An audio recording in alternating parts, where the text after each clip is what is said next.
तरह से पूरे बिहार के अंदर ये स्पष्ट निर्देश भी है और इनाम भी घोषित है। घरेलू उपयोग हेतु मिट्टी के उपयोग में रॉयल्टी जमा करने में छूट दी गई है। जो अपने जमीन से मिट्टी ले जाके अपने पर्सनल उपयोग में काम करेंगे उनको रॉयल्टी से छूट दी गई। या सामाजिक काम, छठ व्रत जैसे समय में यज्ञ प्रयोजन या कोई सामाजिक कार्य में उनमें भी हम लोगों ने छूट दिया है।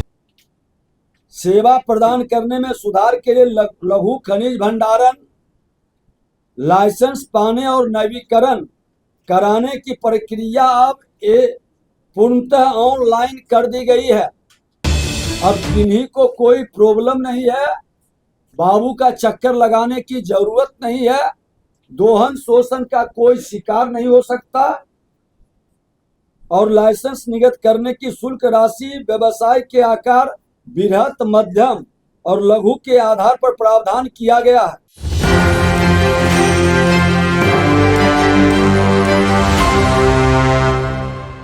का जो शंखनाद था,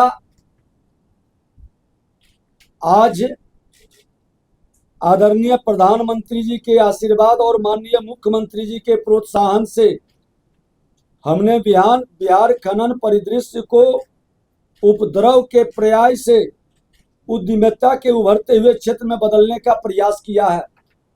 आज बिहार में अवैध खनन की नहीं राजस्व संग्रह की चर्चा हो रही है। ओवरलोडिंग की जगह अब अपॉर्चुनिटी की बात बिहार के अंदर की जा रही है। विभाग में पारदर्शिता और आपसी समन्वय से हम हर व्यवधान का सटीक समाधान करने पर बल दे रहे हैं, जिसका सीधा प्रभाव राज्य के खनन परिदृश्य पर भी देखा जा रहा है। वर्ष 2001-2 में जहां बिहार का राजस्व संग्रह महज 41 करोड़ था,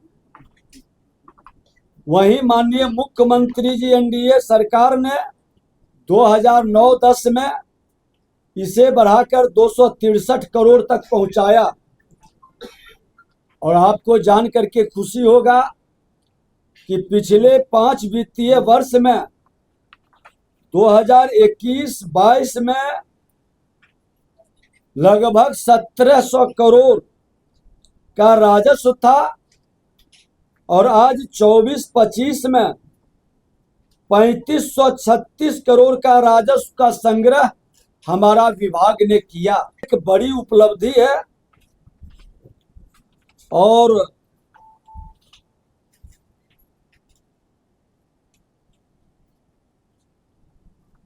दो महीने के अंदर हमने इसी भी 21 घाटों का प्राप्त किए हैं, उसमें भी प्रगति है।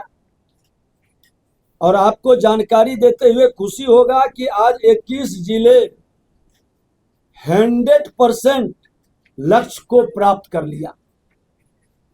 मैं उनको धन्यवाद और बधाई भी देता हूं अपने विभाग को कि हमारा विभाग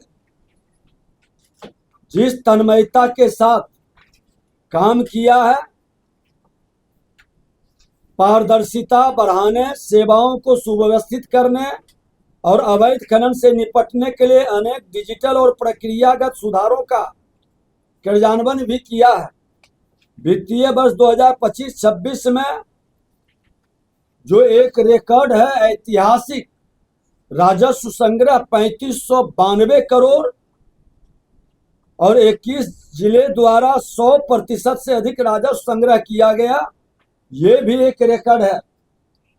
नियमित अनुश्रवण में इस वित्तीय वर्ष जो एक इतिहास रचा है, पिछले वित्तीय वर्ष से काफी आगे हम बढ़े हैं। और अवैध खनन में सुधार हेतु ओवरलोडिंग वाहनों के असूचना दार में बदलने का प्रयास किया है। आज बिहार में अवैध खनन की नहीं राजस्व संग्रह की चर्चा हो रही है। ओवरलोडिंग की जगह अब अपॉर्चुनिटी की बात बिहार के अंदर की जा रही है। विभाग में पारदर्शिता और आपसी समन्वय से हम हर व्यवधान का सटीक समाधान करने पर बल दे रहे हैं, जिसका सीधा प्रभाव राज्य के खनन परिदृश्य पर भी देखा जा रहा है। वर्ष 2001-2 में जहां बिहार का राजस्व संग्रह महज 41 करोड़ था, वहीं माननीय मुख्यमंत्री जी एनडीए सरकार ने 2009-10 में इसे बढ़ाकर 263 करोड़ तक पहुंचाया। और आपको जान करके खुशी होगा कि पिछले 5 वित्तीय वर्ष में 2021-22 में लगभग 1700 करोड़ का राजस्व था और आज 24-25 में 3536 करोड़ का राजस्व का संग्रह हमारा विभाग ने किया। एक वर्ष के अंदर राजस्व को डबल करने का और उस संग्रह के बाद आपको मैं जानकारी दे दूं कि 273 जो हमारे घाट थे निलंबित, जिसमें 214 संचालित हुए, शेष पर्यावरण स्वीकृति के प्रक्रियाधीन है। पूरी तरह से पूरे बिहार के अंदर ये स्पष्ट निर्देश भी है और इनाम भी घोषित है। घरेलू उपयोग हेतु मिट्टी के उपयोग में रॉयल्टी जमा करने में छूट दी गई है। जो अपने जमीन से मिट्टी ले जाके अपने पर्सनल उपयोग में काम करेंगे उनको रॉयल्टी से छूट दी गई। या सामाजिक काम, छठ व्रत जैसे समय में यज्ञ प्रयोजन या कोई सामाजिक कार्य में, उनमें भी हम लोगों ने छूट दिया है। सेवा प्रदान करने में सुधार के लिए लघु खनिज भंडारण लाइसेंस पाने और नवीकरण कराने की प्रक्रिया अब पूर्णतः ऑनलाइन कर दी गई है। अब किन्हीं को कोई प्रॉब्लम नहीं है, बाबू का चक्कर लगाने की जरूरत नहीं है, दोहन शोषण का कोई शिकार नहीं हो सकता। और लाइसेंस निर्गत करने की शुल्क राशि व्यवसाय के आकार, बृहत, मध्यम और लघु के आधार पर प्रावधान किया गया है। साथ ही बालू घाटों और पत्थर वाले ब्लॉक की बंदोबस्ती की नीलामी की प्रक्रिया के जरिए होती है। इन उपायों के साथ पर्यावरण संबंधी अनापत्ति के बिना खनन पर पूर्णतः रोक से राजस्व संग्रह काफी बढ़ा है।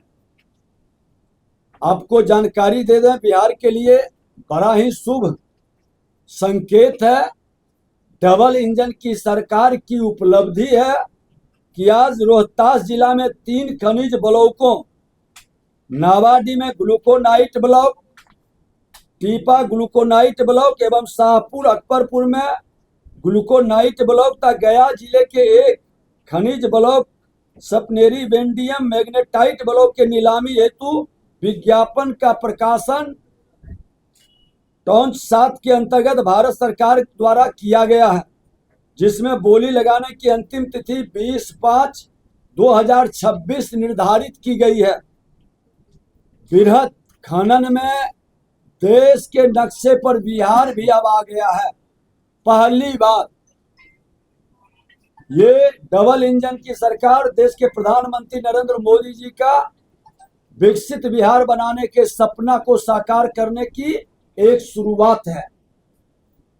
शेष 3 सामरिक दृष्टिकोण से महत्वपूर्ण खनिज ब्लॉकों की नीलामी केंद्र सरकार द्वारा किया जाना है। राज्य सरकार द्वारा 4 खनिज ब्लॉकों में से रोहतास जिला के ग्लूकोनाइट खनिज के 2 ब्लॉक का कंपोजिट लाइसेंस विभाग द्वारा निर्गत किया गया है। खन्ना पट्टा क्षेत्र के जियो फेंसिंग अनिवार्य किया गया और इसके तहत राज्य सरकार द्वारा मंजोस भंटा मैग्नेटाइट ब्लॉक की नीलामी की कार्रवाई की जा रही। हाल के दिनों में खान मंत्रालय भारत सरकार द्वारा बांका जिले में बृहत खनिज कॉपर लेड जिंक ब्लॉक नीलामी हेतु उपलब्ध कराया गया है। जिससे राज्य के राजस्व में वृद्धि एवं रोजगार के नए अवसर सृजित होंगे। जो राजस्व आज भी खनन विभाग ये काफी बढ़ेगा जब हमारा बृहद खनन के अंतर्गत रोजगार भी बढ़ेंगे और राजस्व भी बढ़ेंगे। आज राज्य में पहली बार आधारभूत संरचनाओं के निर्माण में तेजी लाने हेतु लोक हित में Bihar state road development corporation को पटना जिला के 7 उजला बालू घाट एवं वैशाली जिला के 2 उजला बालू घाट आवंटित किया गया है। बगैर पर्यावरणीय स्वीकृति के लघु खनिजों के खनन पर पूर्ण प्रतिबंध लगाया गया है। खान एवं भूतत्व विभाग में खनिज के उत्पादन, परिवहन, भंडारण, अवैध खनन की रोकथाम आदि के बेहतर आईटी प्रबंधन एवं ई चालान निर्गमन की प्रक्रिया पारदर्शी एवं प्रभावकारी तरीके से संपादित करने के लिए एनआईसी की सेवा ली जा रही है। एनआईसी के अंदर भी कुछ गड़बड़ियों का शिकायत मिला था जो लोकल स्तर पर थे, हमने उस पर भी कार्रवाई किया है। अब हम विशेष अभियान के रूप में कार्य विभागों की परियोजना में वैध स्रोत से प्राप्त लघु खनिजों का ही उपयोग करना अनिवार्य है। कोई कार्य विभाग बिना चालान के खनिज नहीं ले सकते। चालान समर्पित नहीं करने अथवा चालान अवैध पाए जाने की स्थिति में संवेदक के विपत्र पर स्वामित्व का 25 गुना राशि वसूल करने का प्रावधान किया गया है। 25 गुना उनसे पैसा की दंड के रूप में वसूली होगी। इस प्रावधान का अक्षरशः पालन हो, इसके लिए विभाग द्वारा नियमित रूप से विशेष अभियान चलाया गया है। इसे भविष्य में नियमित रूप से संचालित किया जाएगा।